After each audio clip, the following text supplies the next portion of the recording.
Well, everyone, let's take a trip down memory lane. So, as you guys know, not too long ago, there was a phone that came out that was very bipolaring. A lot of people were split in the middle, whether they said it was a great phone or it was a small phone that nobody really cared about. Not small in size, but small in the impact that it had. And I think the market pretty much showed, nobody really talks about this phone that much anymore, which is kind of sad because I think it still has a lot of value. But in reality, I think it was something about the release. I don't know, bro, but we're going to be talking about the Google Pixel 4 XL and seeing how it holds up in 2020. Now, obviously, by the title saying still worth it, I'm going to say this phone is still completely worth it. However, there are some other phones in the market that might give you a better just experience overall than this specific phone. I'm not saying this phone is bad, but I'm also not saying this phone is the best value per dollar that you can probably get.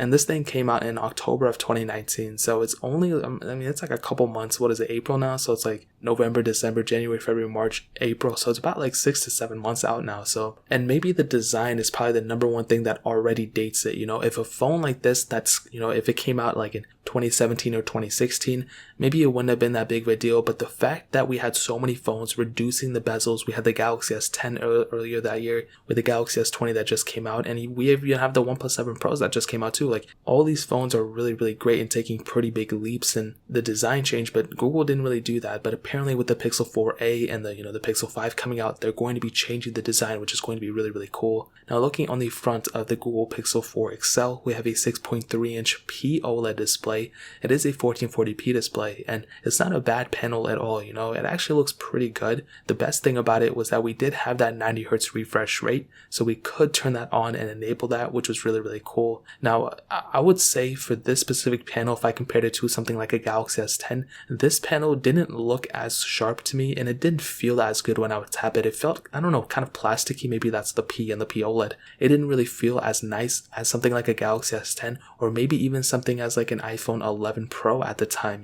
Those phones looked like they had better displays than the Pixel 4 XL. It's not like an end-all be-all. It's not like I'm going to go cry in my room or anything, but it is something to kind of consider at the end of the day. You had a little bit of a speaker up top, as well as that front-facing camera, which was cool, and I liked having that. On the bottom, very little bezel. And if that little bezel kind of circulated across the whole entire phone, I think that would have been really cool. But I don't really think many people even cared about the design of this phone too much. I think really kind of people were more focused about that camera, because the Pixel lineup was so, revolved around that camera sensor, of it being the best in the market. And then they kind of started slipping out a little bit. So hopefully the Pixel 5 kind of comes back with that. But on the bottom, we have a USB Type-C port. On the back, we have this type of, rugged kind of feeling back, which I actually kind of like. It's a texture plastic kind of feeling thing. It's kind of hard to explain. It's like matte kind of, and it actually feels really good. I'm not gonna lie, it doesn't feel that bad at all. We do have wireless charging on this thing, which is really cool. We also have that camera that I just talked about, a dual camera setup, so at least we have some type of camera technology going on, you know what I mean? It's not like we don't have a camera on this thing at all. And around the phone, we have IP68 dust and water resistance, so we can go up to 1.5 meters of water for 30 minutes. And ultimately, man, the way it still feels in the hand, the way it looks and everything, not a bad looking device, not a bad feeling device either. But again, some of the quirks that I'll mention in a second, they kind of,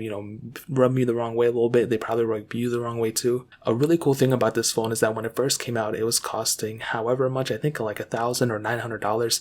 On Amazon, you can actually pick one up for around $600. So they have gone down in price a little bit, which is really nice. I guarantee you within the next Pixel lineup release, this thing's going to go down to like $400 to $300, which is going to be insane. So if you want to pick this phone up, I'll leave a link down in the description. You can get them from there and help support the channel at the same time. Now that really pretty much covers it up in terms of the outside. Now hitting on the software, this thing has only gotten one update so far, Android 10. It was what it was released with. We have gotten security updates here and there, and ultimately, it's not a bad software at all. It's a very tremendous software. I think Android 10 is probably the best version of Android so far, obviously. I don't think it's the most impactful. I think Ice Cream Sandwich or maybe Lollipop were the best, or maybe even Kit Kat, but Android 10 is a very good software. It has tons of features, which is really, really nice. Android 11 should be coming out too, but the longevity of the Pixel lineup is pretty much what people buy these phones for in terms of the other competition in the Android market. You have phones like the Galaxy S20, the LG phones, the OnePlus phones really are the main competition, but even the Pixel lineup of those phones tend to always last longer in terms of software updates than the OnePlus line. So Google Pixel, I mean, these are the phones that are going to be lasting you the longest time in terms of software. So this thing is going to be getting multiple years of software support. This thing is just getting started. And when it comes down to Android devices, these phones will definitely always last you longer than other Android phones in the same market, But if you're going to custom ROM it, that's a whole nother ballpark. But in terms of this, even if you want to custom ROM this phone, that's still a really decent thing. You can easily go custom ROM this thing once the development community becomes larger. So I think in terms of software, you're going to be set for a while. Now, in terms of the performance standpoint, this thing has the Qualcomm Snapdragon 855 chipset, an octa-core CPU, and Adreno 640 GPU. And here's my biggest gripe, and it's something that, could have easily been fixed. It has 2 storage models, which isn't that bad in and of itself, but you only have a 64 gig model for its base model and only a 128 gig model for that top tier model. And in my opinion, that is something that probably has made this phone just tainted in so many ways. That base model, okay, that's kind of, standard across the board. We have iPhone 11s, they have 64 gig models too, whatever. But at least for the iPhone 11s and the iPhone 11 Pros, at least they go up to like 256 or like 512 for the 11 Pros. This one only tops out at 128, which is very weird. The RAM on both those models is 6 gigs, which, isn't even that bad. But when you look at that storage model, it just is so weird. This phone doesn't have any, expandable storage. You can't put a memory card in it. So I don't really understand why they did that. Hopefully, this next cycle of phones, they at least top it out at like 256 or put that base model at 128 and then like 512. That would be amazing. With the Galaxy S20, we have the 128 gig model, but at least we have that memory card slot in that phone so we can put it in. This phone does not have it, which kind of sucks. So I think they were pretty much, banking on people, buying Google Drive storage or Google Photo, whatever, I don't know. But in terms of the performance, this phone does a pretty decent job. This phone, like I said, does have stock Android, so it doesn't really have too many background processes running it, behind it, which is really nice. No skins, it has the power, nothing like that. So at its core, it's actually pretty decent in terms of power, and whatever you're going to do with it is going to be perfectly fine. If you're loading apps, multitasking, whatever, you're going to be perfectly fine for the most part.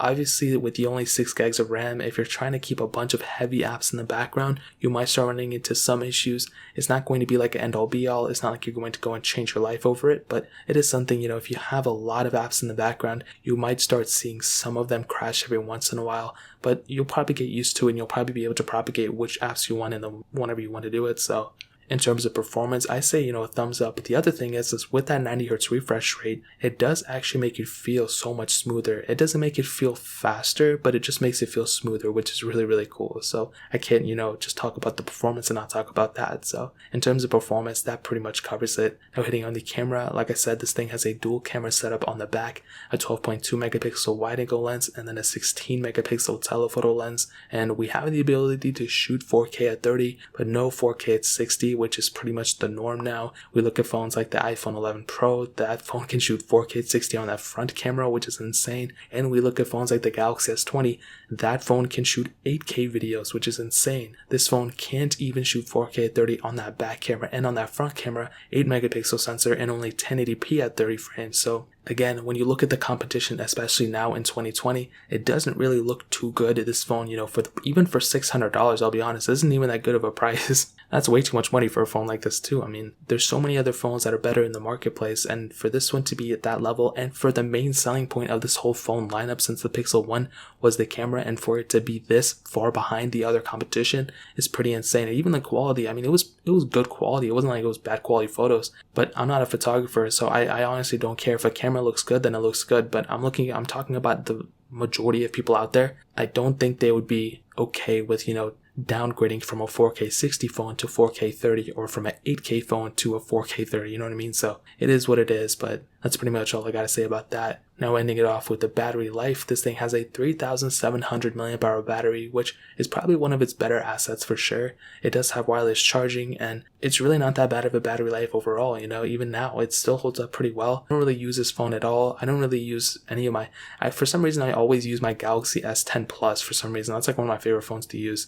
Even though I have a Galaxy S20, the Google Pixel 4 XL in terms of the battery life is still, I think, good for the most part. Like I said, not a lot of background processing in the background. The 1440p screen at 90 Hz, that's one thing that'll probably take a huge dent on the display, but for the most part, I don't think it's going to really matter too much. You might get used to how the performance is and how the battery might last on that, so if you enable it the first time, then you'll probably kind of be able to get used to it. So I don't think the battery life is that bad anymore. So, and to kind of sum up the video, how the Google Pixel 4 XL holds up in 2020 and about like 6 to 7 months later, I'll tell you this phone is probably still worth it. Obviously there's nothing wrong with it. There's nothing that's broken with this phone. It's not like it's going to just randomly start working on you. So it's still a very good phone, I think, especially for the software standpoint. I just think the little quirky things they did here and there, like the camera setup and the storage models, those two things are the things that rub me the wrong way. But other than that, this is a tremendous phone in my opinion, and you can't really go wrong with it. So I'll say go pick it up if you want to. But the Galaxy S20 also, costs $799 right now, probably even cheaper. So I'll also link that one down below if you want to pick that one up. That's a tremendous phone. It's literally a brand new phone that just came out. So I'll leave both those down in the description if you want to pick those up and help support the channel at the same time.